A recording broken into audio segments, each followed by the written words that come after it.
Hello, everybody. It is about 4:30 Eastern Standard Time here in East Tennessee on this Tuesday, December 9th. So I'm going to start off real quick. This is a tweet that just went out, or X post, whatever you call it these days. Okay, this was a repost by Richard Barris of Mark Mitchell from who runs Rasmussen Reports at Honest Pollster. Okay. It blows my mind that Republicans have an investigation into Hegseth wasting drug terrorists, but not. And I'm not getting into the drug boat thing, but this is just the point he's making, and he's correct. So, but not. Hunter's laptop, Seth Rich, Farmer murder, Act Blue, January 6th, Reddit, election integrity, Ukraine corruption, Epstein, CCP spying, insider trading, tech election interference, etc. All right? I mean, that sums it up. That sums the problem. Now, Trump, he's in the Oval Office, and he's hammering Grassley because of the blue slip rule. If you don't know what a blue slip rule is, that anytime you have a judicial or U.S. attorney appointment that's within your state, it's a rule in the Senate that if one of the senators of that state can block that. Now, Trump even says he thinks it's a defense mechanism for the people who represent that state, you know, so they can cover their corruption and all the things like that. But again, it's not a law. It's just one of these Senate rules, whatever, and people are getting there. Now, there was also, I'll get to that in a little bit, but see, this is the problem we're having. It is and it's affecting Trump's approval numbers, all right? So, boom.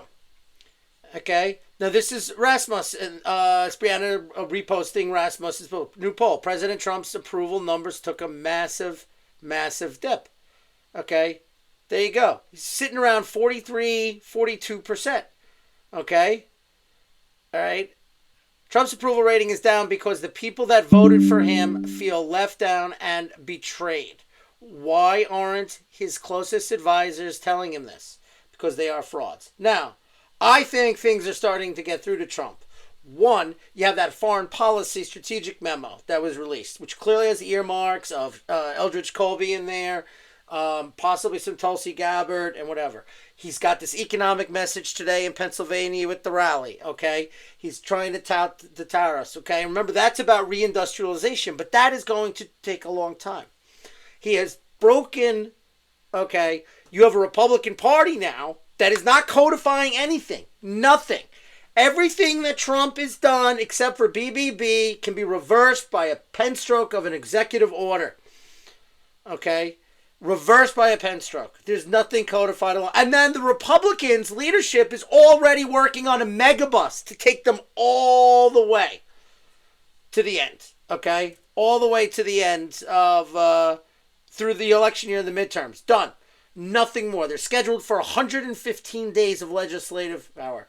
No legislation on election integrity. No legislation on immigration. No term limits. None of these issues are going to hit Congress. Okay, now it is clear to me that they're waiting it out. And let's see if I can find it here. Because it was pretty recent before I hopped on. But see if I can find it. It was by... God, he tweets too much. Well, I can't find it. But basically what he's saying, it was from Cernovich, okay?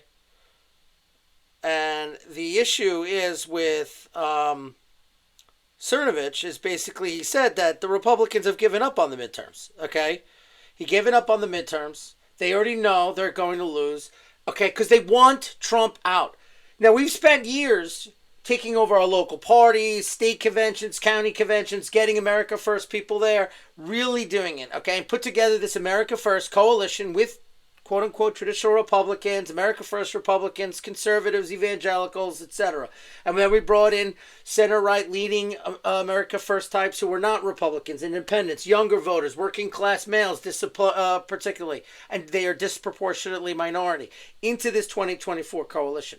But the America First agenda is being blocked by the Republican leadership because these people, the John Thunes, the Barrassos, the Danes, the Murkowskis, even Polly Pockets, Mike Johnson, all these people, they are entrenched in Washington to the system. If you don't change the systems, campaign finance reform, how our monetary system works, how we deal with corporations, right? I just heard it again. 40 years ago, 90% of media was controlled by 50 companies. Today, it is 6.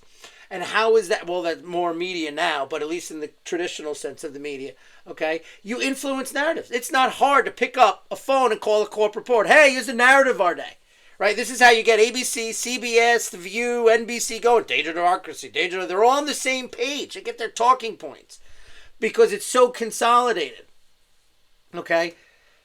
But these are the institutions that even change. There's nothing that is coming out of this Republican Congress. A matter of fact, what we're getting is $1.8 trillion deficits continuing. We are getting no permanent legislation. The scumbag Republican Party wants Trump out. And that's what Cernovich tweets was about. It was basically they're going to ride him out. They're going to lose the House and Senate.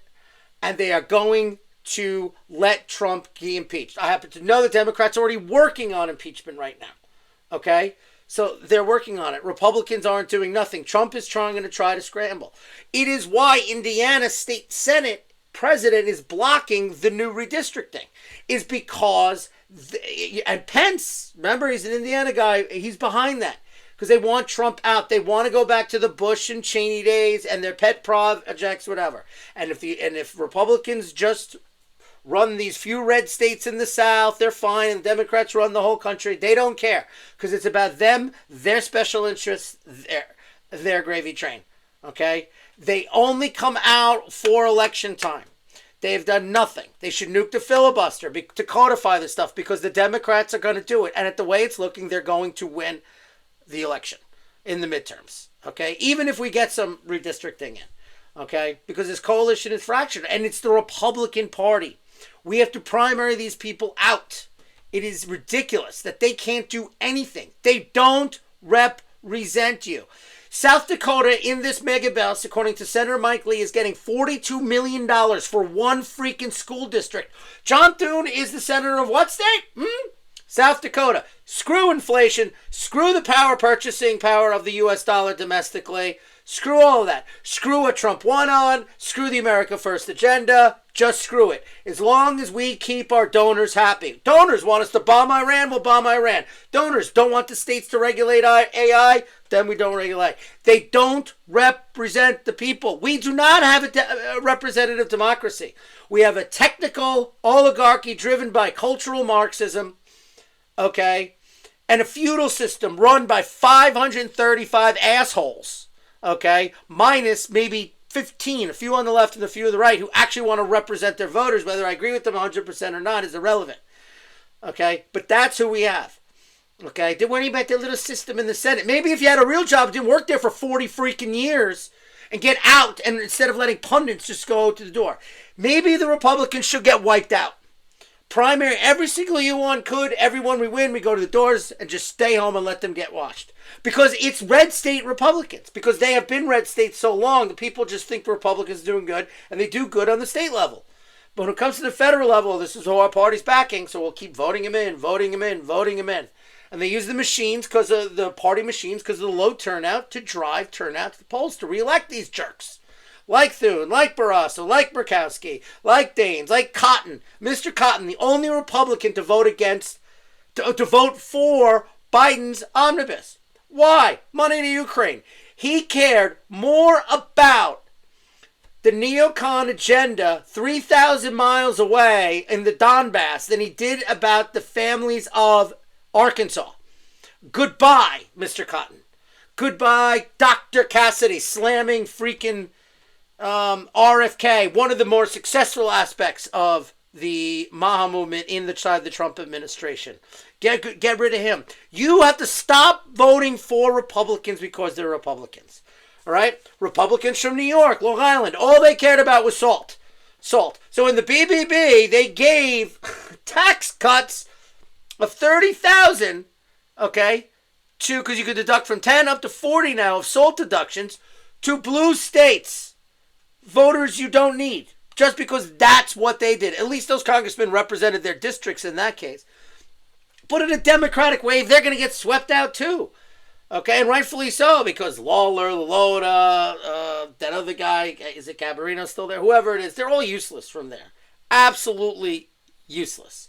I mean, Tenney is probably the only decent one from New York. All right, so this is what it is. This is the Republican Party. The absolute, I mean, look what Biden got through. Inflation Act, or whatever you call it, Raising Inflation Act, CHIPS Act, America Rescue Plan, all these judges, all these attorneys, then just did executive orders, got what he wanted. You know, it's insane. You know, because the Republicans, they want Trump gone. They held up the BBB bill to July 4th unless he bombed Iran. Does John Thune wake up at night and say, oh God, Iran's such a threat? No, because his donors in the Israeli lobby wanted him to do it. So he did it. This is the games they play. Okay? They don't want Trump. They told Trump, was told they would, in the end of his last term, that they would convict him if he pardoned Julian Assange. That is who these people are. John Thune, scumbag, you know, hanging out with the Cheneys. Okay? That Republican Party does not win. All it does is stop the bleeding, does not empower people, continues the laundering of money to these international institutions, to the big corporate programs that have led to the decline of mostly the American middle class. The most successful thing to a successful society is the strength of its middle class, and it is continuing to decline every single year, every metric. Our decline is, our life expectancy in the United States is dropping, but yet in the top like 2% of income, it's like in the 90s. Our illiteracy rate is declining. And these people want to climb up to $42 trillion in debt, continue inflation, and to fund all these programs. The wars, whatever. Okay? And they convince Trump. Now his advisors, I think, are getting through a little bit on the ones who matter. And they're screwing J.D. Vance up too by destroying this coalition. I'd rather all those Republicans go. Clean house, Trump. Goodbye, Rubio. Goodbye, all these advisors who are giving you bad advice. Bring in the Steve Bannons, okay? Otherwise, the wipeout's coming. The impeachment's coming, and the conviction's coming. And they don't have to worry about it. 15 Republicans will vote to convict you in the Senate. Will vote to convict Trump in the Senate. Because they don't have to deal with him on the campaign trail anymore because he can run. And they think they'll be done with Trump. But what they would have done is lost 50% of their voters going into 28. And a new party will be formed. Because that's where I'm leaning to. Because the Republican Party is absolutely useless. Absolutely useless.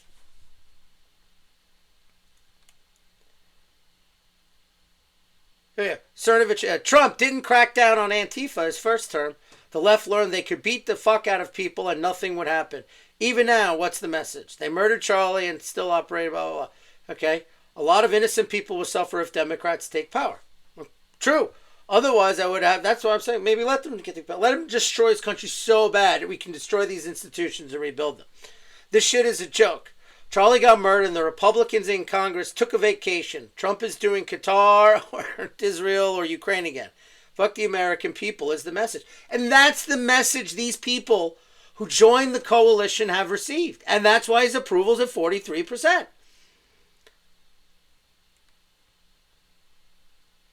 Richard Barris, most accurate pollster. Right direction among Republicans remains in the 60s. That's shitty, guys.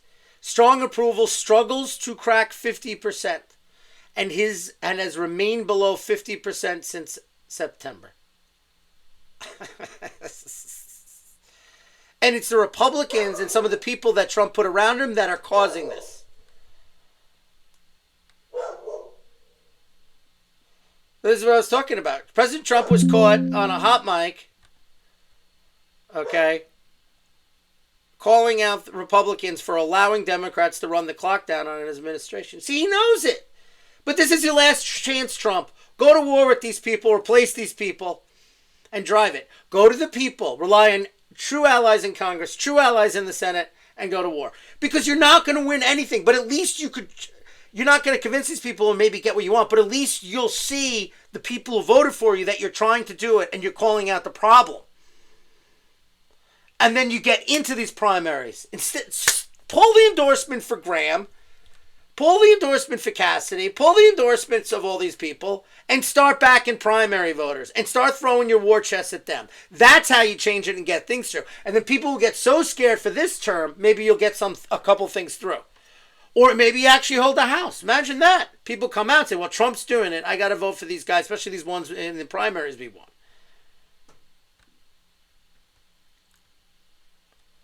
All right. Justin. Jasmine Crockett announces she's the next version of Barack Hussein Obama, announcing 2026 Texas U.S. Senate bid. There was the charismatic young candidate with a funny name who just got to the U.S. Senate, Barack Obama. Yes, we can. So I'm bringing this up because, unlike a lot of people, I think she can win. Beto came this close. If the Republicans nominate Cornyn, a piece of garbage from neocon garbage, who's basically more than a clone of McCain, and probably with even more corruption, probably Republicans, MAGA-leaning independents will stay home. MAGA on the right will stay home. It'll be just core Republicans, the old Bush base and whatever, that will come out. And Democrats will come out in force in Texas. And you watch this race be tight. And if they're putting millions in to defend this seat, maybe Paxton or who's the other guy running? Wesley. If one of them win the primary, there's enough MAGA people to come out to go past the finish line with Texas. But this is in a safe seat, folks. North Carolina have already written off. I believe Maine will go. Maybe a shot because Collins always seems to pull through, and it looks like Maine is going to nominate a Democrat who used to have a Nazi tattoo on his chest. So maybe we hold on to Maine. Oh, that's nothing special, but I've always put Collins in a different camp because she's never claimed to be anything she's not, unlike most Republicans. North Carolina's gone. We ain't picking up a seat anywhere in the Senate, okay? They're just a couple. I think South Carolina could be a problem. So, I mean, I'm going to go. I think I put out my map already of the Senate, but I have it very close to Democrats flipping it. But if you defend in Texas, that's a problem. And there's always that surprise seat, right? So, because they'll go to that populist left if their lives aren't improving, or at least showing that you're doing something that they believe in, that they think is going to work.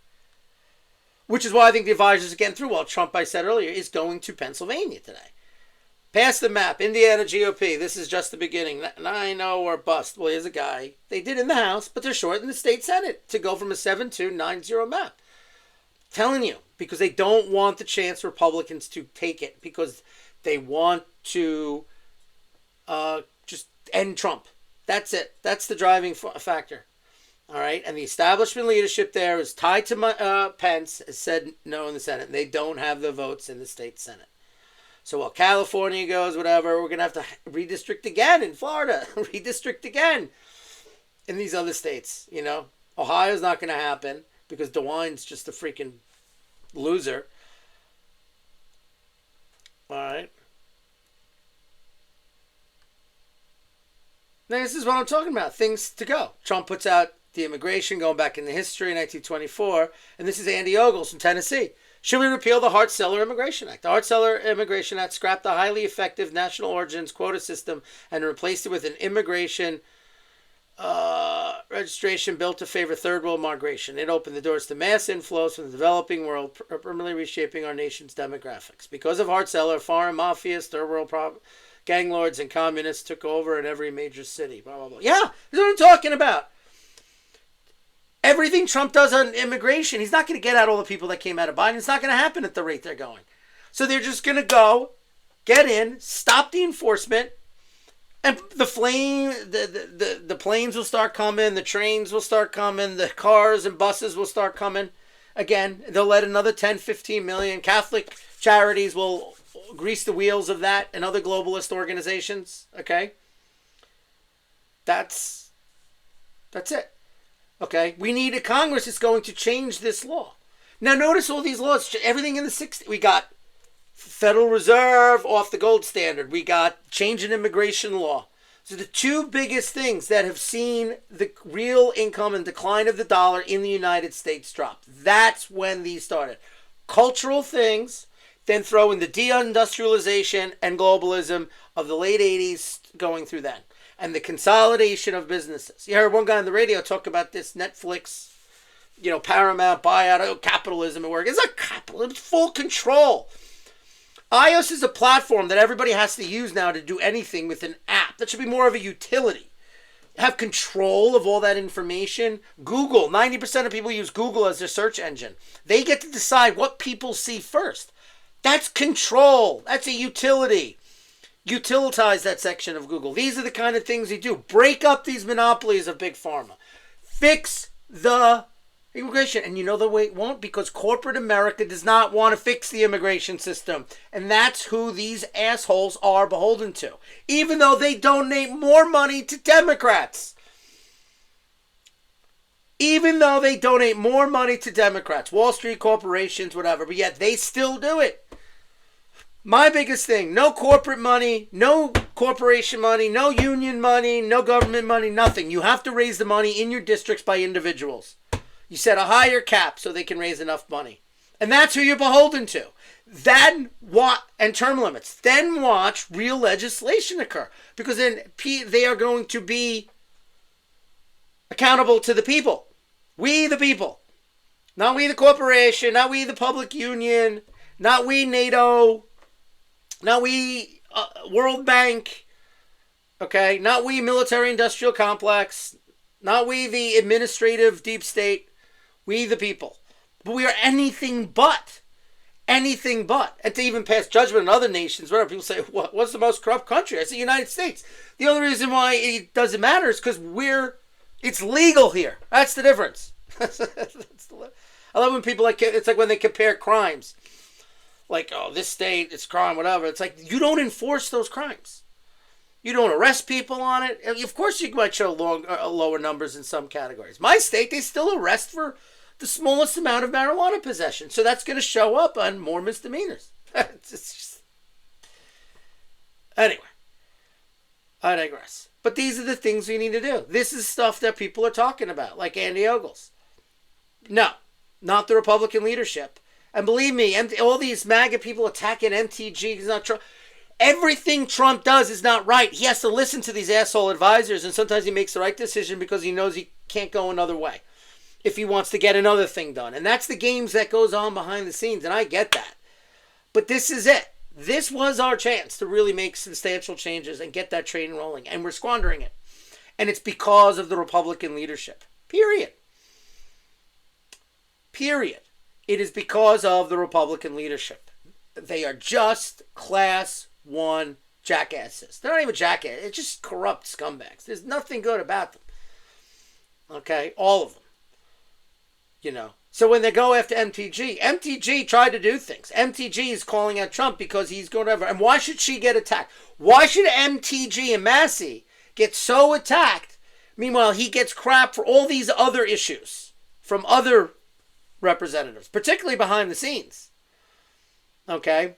So you're dividing the MAGA base, or the base that wants to shrink the administrative state, who wants cultural changes, who wants a good monetary policy, who wants to get rid of deficits, who wants to get out of these stupid wars for no reason. Okay? And not have 800 military bases around the world and 57,000 people in every country in the goddamn Middle East.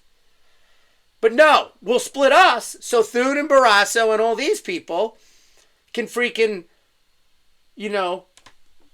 corral Trump into the globalist agenda and ride out his presidency. That's it.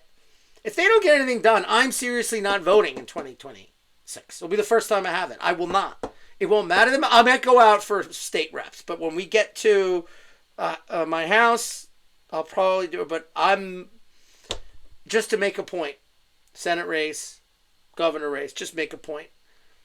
And just leave that blank just because I'll know that, and just let people know. No, Republican Party at the top did not deserve it. And people will do that. If I'm doing that, an 18-year ex-Republican committeeman, there are others, okay, in the Republican ranks. Like Barris, those were Republican numbers. Not even Trump's independent coalition, which is which Republicans still don't understand. Well, Trump, they don't come out when Trump's not on the ballot, Republicans. Because they're not Republicans. They're America First populists. They think the Democrats are nuts for the most part, but if they think their lives will get better, because the Democrats are going to say, hey, we're going to go after this. We're going to raise taxes on the rich because we got to lower the deficits. We're not going to touch your Social Security and Medicare. We're going to try to strengthen it. And we're going to raise taxes again on the rich to, lower your premiums or whatever. They're going to take that. They're going to take that. So what are you going to do? They're doing nothing about it. We're just going to pass a mega bus bill to get us to the end of the year to wait out Trump. That's it. And if we lose the House and Senate, great, we can convict Trump. All they have to do is lose the House. That's what Thune would love. Lose the House, so the impeachment articles go there. He'll say publicly he's not going to, convict Trump, but there'll be 15 Republicans that will, and it's gone. And then J.D. Vance will be left with the baggage. So they're screwed themselves for 28. That's when you end the Republican Party. That's when we go away. Right? Republican Party was founded out of the old Whigs, the Free Soilers, disaffected Democrats. All right? And you formed a new party. Well, that's where we need to go. Okay? If this year does not, if they are continue down this path, then that's go. All right. So the Ukrainian Smurfish elf, little shitbag Zelensky, he met with the little three of Europe, Macron, Starmer, and Merz. And it seems to me we have many strong cards as Macron, by the way, in our hands. They don't. The financing and supply of weapons to Ukraine. They don't. The fact that Ukraine continues to resist in this war, resisting less and less. And the fact that the Russian economy is starting to experience difficulties, it's not. Especially after our recent sanctions and U.S. sanctions, no effect.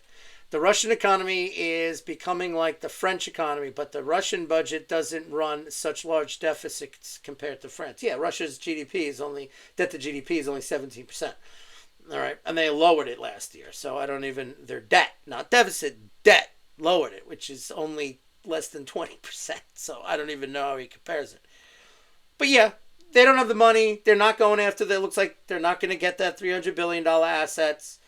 Anything they've ordered or bought from the United States isn't going to be there in time. And the Donbass will be liberated by that time. And they're only 20 kilometers from the city of Zaporozhye, the Zaporozhye Oblast. All right? Because we know what's-his-face met with,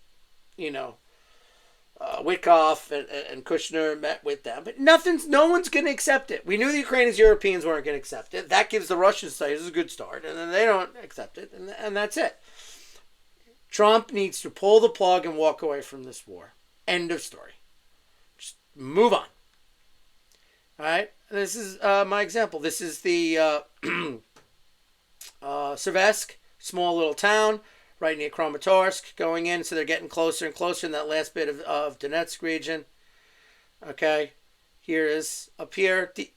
If you don't know, Deep State's a pro-Ukrainian mapper and analyst. The resource working for the GUR unexpectedly admitted this in its recent analysis. Russian troops continue to advance their infantry into the city, and the situation is currently developing unfavorably.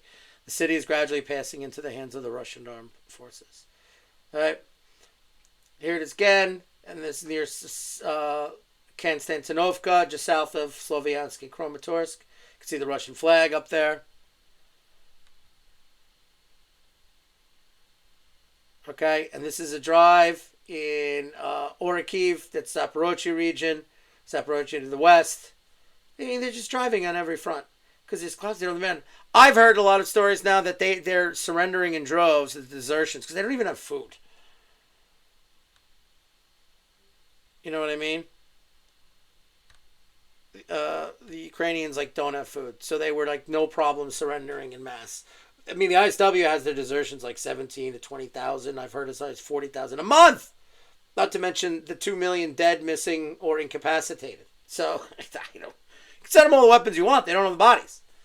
So this is what I'm talking about. We, the West, the institutions. Okay, for geopolitical reasons, because we had to get in Ukraine, going back all the way since the beginning of the Cold War, had to get involved with the coup in the Maidan, had to set this thing in motion, and then we can't back up. So we use these people, okay, although they're making the deal with these right-wing wackos in Ukraine that are all over their government, okay, is just as much as their leadership's fault. But the people who don't want the war to continue anymore, everybody's lost a relative, okay, use these people to try to weaken Russia for a multitude of reasons. Natural resources, the rise of BRICS, the fact that they're completely independent, going back to Putin's thesis that he wrote in the late 90s. Okay, just use them. That's the kind of soulless, globalist, pseudo-ideological, progressive thing, all right? The globalist, the institution, it's not the nation state, right? We're going to dilute with immigration the national identities. We're going to go after the traditional religions. That's that cultural Marxism. We're going to put all the power on the top of these institutions, NATO, European Union, all this stuff. And we have these huge multi-corporations all act more as like administrative territories running everything. And you're just a peon. Okay? And a state like Russia is in the way, involved. And we got to keep Russia at bay in that. Because they're not that. See, the Democrats used to hate Russia, loved Russia when it was communist. And they can't forgive Russia for not being communist anymore. Okay? They don't like it from ulterior, from the Russia hoax bullshit and the fact that they're Orthodox Christian. They don't allow gay marriage. They run like populists. Okay. Among other things. They have territories like Chechnya that was at civil war with them that are now like the governor is now a leading lieutenant general who fought against Russia because they gave them autonomous rights in that state, unlike what Ukraine wouldn't do for Donetsk and Luhansk, even though they signed a deal in the Minsk courts to do it. Russia did that while not giving up their identity. Hello. That's where we were as a nation in the 80s and 90s. Now we went the other way. They didn't. They keeping their cultural identity because you need that. If not, you institute this socialist, Marxist, progressive globalist system. So anyway, we use these people to this point. And now what? They're more independent. They moved all their energy east. Their military went from, their army alone, not military, army went from 425,000 to 1.2 million. Everybody has freaking experience, combat experience. They've introduced 2 new hypersonic missiles, now having 5 of them. One works on a nuclear reactor that can go for like 8,000 miles now. That's how we bettered ourselves. Oh, but we got Finland and NATO. Oh boy. Woohoo! These are the McCain-Thune scumbags that are running the Republican Party down to the ground and not instituting the America First agenda. You get an America First populist left who's, like I said, we're going to tax the shit out of the rich to solve these deficit problems, to make sure you got health care, make sure that all these non-ideological people who voted for Trump are going to go there. And the Republicans will be, senators will be getting scraps off the pie like they do, which they're happy with. Right? That's why they nominate idiots like Romney and, scumbags like Paul Ryan. But anyway, that's my video for today. I wanted to just show you my thoughts of where it's going, how Trump's trying to resist a little bit, maybe make some changes because he is getting through and people are hammering him what's going on out there. But it's clear that the Republican Party at the top is the problem. Trump needs to go to war with these people. He says, we're going to pass this legislation or I'm going to war. I'm primarying all of your asses who are not with me. And just spend the money. Because if the Democrats are going to win anyway, let us keep the ones we want and let us try to primary as many people as possible. All right? Sometimes it's good to consolidate, get the right people you want, and then go back for it again. And in 28 with Vance. Okay? At least you bring that coalition back together. So anyway, I'll be following what's going on in the battlefield in Ukraine, any other geopolitical updates that might be going on, any more back and forth in Republican worlds. Candace Owens, I wouldn't trust her. Like, she's all over the map, but it's just this distraction. So anyway, yeah, that's my thoughts on this. Any economic news, I'll peek out the rally tonight as well. So hope everybody's enjoying the shopping season and all the festivities going around for Christmas. I'm going to do the same. So you can follow me on my X at PTreatPlanner1 and on my Getter at PTreatPlanner. And if you like this video, which I did, because I enjoyed making it, please like, follow, and share. All right, thanks a lot and have a good rest of the week.